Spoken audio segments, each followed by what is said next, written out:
Jacksonville Beach. We're on the new 2020 Grady-White 236 Fisherman. This is the blue hulled one that we have in stock right now. Fabulous riding boat, nice high gunnels on it. You've got coaming bolsters on it to protect your knees and thighs on here when you're pulling in that big fish.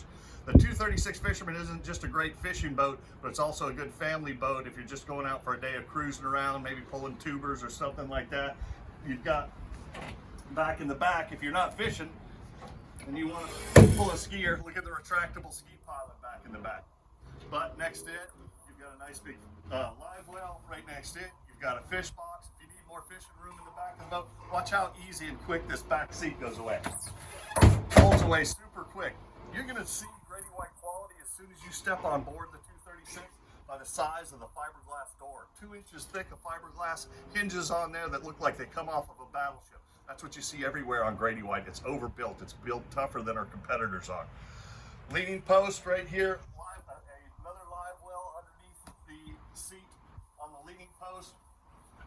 Shotgun rocket holders. Here's something I like to talk about on the Grady-Whites as well. There's a little light right up here. You can buy these lights sometimes on Amazon or wherever for 10 bucks. Grady-White doesn't look for the cheapest stuff. This little LED light up here, hard metal aluminum case on it. It's a $160 light. It's the best one that they can find. That's what Grady-White does. They find the best hardware and they put it on their boats. Tilt steering wheel, hydraulic steering, ergonomics on this boat are fantastic. Painted custom matching T-top on here, forward seating, anchor windlass. This boat's got the total package on it. I'm Grant with MarineMax in Jacksonville Beach. Give me a call. Let's take it for a test ride.